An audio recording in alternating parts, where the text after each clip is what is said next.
नमस्कार साथियों। जय हिंद मेरे प्यारे बच्चों। मैं एम मानस रायसाद स्टडी सेंटर में आप सभी का मैं स्वागत करता हूं। मेरे प्यारे साथियों, आप जानते हैं हम PYQ सीरीज चला रहे हैं जो कि आपकी आगामी परीक्षा UPPCS 2023, ROARO 2023 और अन्य एग्ज़ामों के लिए बहुत ही महत्वपूर्ण है। PYQ सीरीज में हम पर्यावरण एवं पारिस्थितिकी सेक्शन का 2022 से संबंधित जितने भी प्रश्न पूछे गए थे व्याख्या के साथ उसका हमने ट्रेंड एनालिसिस किया है। आज हम 2021 में जितने भी प्रश्न UPPCS द्वारा पूछे गए हैं उसका ट्रेंड एनालिसिस करेंगे। तो आइए देखते हैं कि पहला प्रश्न आपसे क्या पूछा गया है। मेरे प्यारे साथियों, पहला प्रश्न पूछा गया है, विश्व ओजोन दिवस मनाया जाता है। तो आपका सही जवाब क्या होगा? विश्व ओजोन दिवस 16 सितंबर को मनाया जाता है। मेरे प्यारे साथियों, जैसा कि मैं आपसे बता दूं, विश्व ओजोन दिवस 16 सितंबर को मनाया जाता है। जैव विविधता दिवस जो कि बहुत ही इम्पोर्टेंट है, वो 22 मई को मनाया जाता है। तो इसके साथ आप अपनी आगामी परीक्षा के लिए दिवस के साथ आप थीम भी याद रखोगे। आइए अगला क्वेश्चन देखते हैं। अगला क्वेश्चन कह रहा है, कार्बन क्रेडिट की अवधारणा उत्पन्न हुई थी। आपके पास 4 विकल्प है: Earth summit, Kyoto protocol, Montreal protocol, G8 summit में। तो आपका सही जवाब होगा क्योटो प्रोटोकॉल। पहली बार 1997 में क्योटो प्रोटोकॉल पे हस्ताक्षर हुआ था और इसे 2005 से लागू किया गया है। मेरे प्यारे साथियों, इसी क्योटो प्रोटोकॉल में कार्बन क्रेडिट की अवधारणा उत्पन्न हुई थी। इसमें कहा गया था कि हर जो कंट्री है उसका अपना एक कार्बन होगा, कितना वो कार्बन उत्सर्जित करेगा वो निर्धारित होगा। अगर किसी के द्वारा ज़्यादा कार्बन उत्सर्जित किया जाता है और किसी के द्वारा कम कार्बन उत्सर्जित किया जाता है तो वे आपस में इस क्रेडिट के माध्यम से क्रय विक्रय कर सकते हैं। आइए अगला क्वेश्चन देखते हैं। नीचे 2 कथन दिए गए हैं जिनमें से एक को अभिकथन ए और दूसरे को कारण आर कहा गया है। अभिकथन है, पारिस्थितिकी तंत्र के विविध अवयव आपस में एक दूसरे पर निर्भर नहीं हैं। यह कथन आपका गलत है क्योंकि पारिस्थितिकी तंत्र में जितनी भी अवयव हैं वे आपस में एक दूसरे पर निर्भर हैं। पेड़ पौधे जीव जंतु सब एक दूसरे पर निर्भर होते हैं, एक दूसरे से इंटरेक्शन करते हैं और एक दूसरे को प्रभावित करते हैं। तो यह कथन आपका गलत है। कारण है, मानव क्रियाओं से वातावरण प्रभावित होता है। बिल्कुल सही है, मानव क्रियाओं से वातावरण प्रभावित होता है। अगर इस प्रकार के वातावरण को एंथ्रोपोजेनिक वातावरण कहा जाता है। तो इस आधार पे आपका जो सही जवाब है वो सही जवाब है। कथन ये गलत है किंतु कारण सही है। राइट। आइए अगला क्वेश्चन देखते हैं। अगला क्वेश्चन कह रहा है, 2050 के लिए नेट जीरो लक्ष्य के संदर्भ में निम्नलिखित में से कौन सा कथन सही है। तो आपको नेट जीरो के बारे में बताना है। इसका अभिप्राय है कि देश को 2050 तक उसके उत्सर्जन को 0 तक नीचे लाना है। यह बिल्कुल गलत है। नेट जीरो का मतलब होता है कि यदि आपके द्वारा जितना टन कार्बन उत्सर्जित किया जाए आप ऐसी व्यवस्था करिए ताकि उतना टन कार्बन आप ऑब्जर्व कर सकें, सोख सकें। तो इसलिए तो उत्पादित कार्बन इज इक्वल टू आपके द्वारा जो सोखा गया कार्बन है, ऑब्जर्व किया गया कार्बन है, उसके अगर बराबर होता है तो वह नेट जीरो कहलाता है।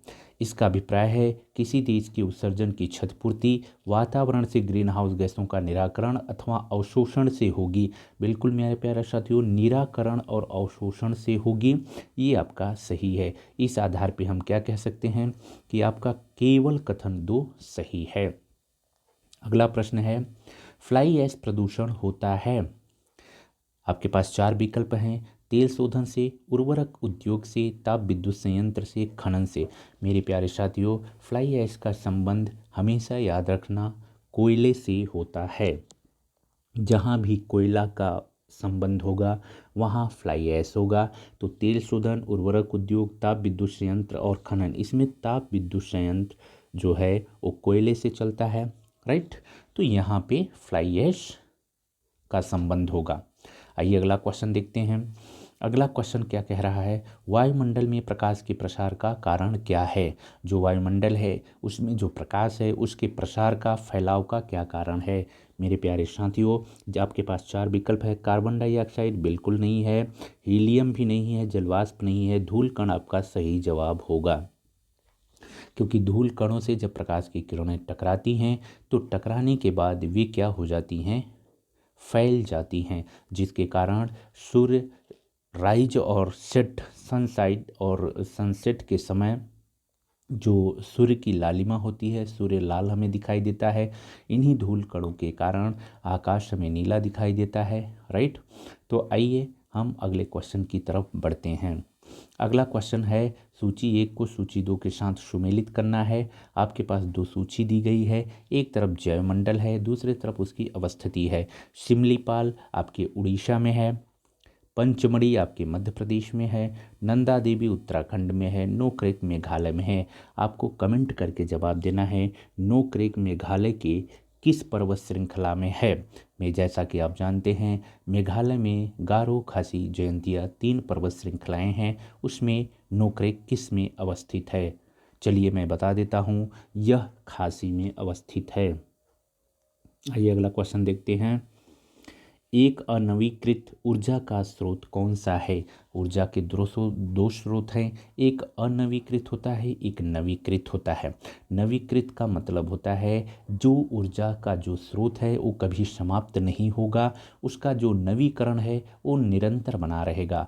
अनवीकृत का मतलब होता है कि एक बहुत ही लंबे समय, हजारों साल, लाखों वर्ष के बाद इसका निर्माण होता है, राइट। आइए देखते हैं आपके पास विकल्प। सौर ऊर्जा ये नवीकृत में आता है, वायु ऊर्जा नवीकृत में, बायोगैस नवीकृत में, अनवीकृत में आपका पेट्रोलियम आएगा, क्योंकि ये लाखों वर्ष में निर्मित होता है। आइए अगला क्वेश्चन देखते हैं। अगला क्वेश्चन कह रहा है कि रिंगेलमैन स्केल का प्रयोग होता है, किसके मापन में होता है। तो आइए आपका सही जवाब होगा धुआं के मापन में रिंगेलमैन स्केल का प्रयोग होता है। आपको कमेंट करके बताना है कि ओजोन परत को हम किससे मापते हैं। आइए अगला क्वेश्चन देखते हैं। अगला क्वेश्चन है, निम्नलिखित में से किस वर्ष में भारत सरकार द्वारा पर्यावरण संरक्षण अधिनियम पारित किया गया था। तो आपके पास सही जवाब है 1982, 1986, 1990, 1992। आपका राइट आंसर होगा 1986। 1986 में पर्यावरण संरक्षण अधिनियम पारित हुआ था।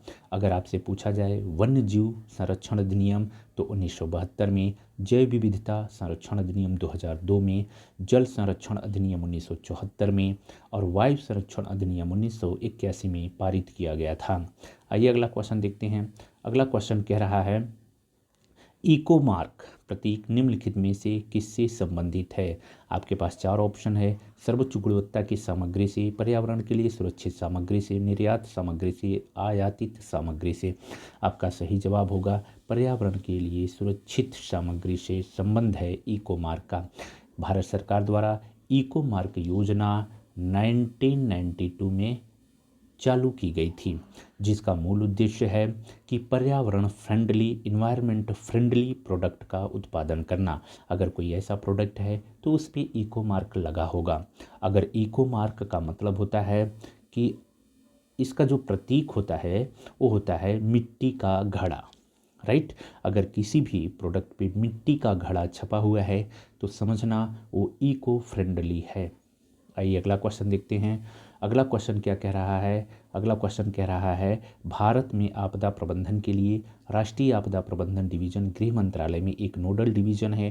राष्ट्रीय आपदा प्रबंधन प्राधिकरण का प्रधान अध्यक्ष होता है। तो आपका सही जवाब क्या होगा, प्रधानमंत्री।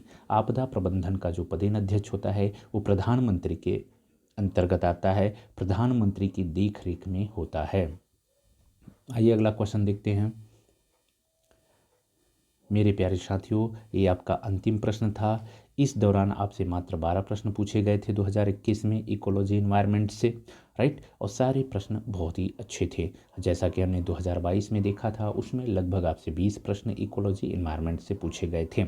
हम नेक्स्ट वीडियो मेरा 2020 में इकोलॉजी इन्वायरमेंट से जितना भी यूपीपीसीएस में प्रश्न पूछे गए हैं उसको हम व्याख्या के साथ डिस्कस करेंगे। तब तक के लिए आप सभी को मेरा नमस्कार, धन्यवाद।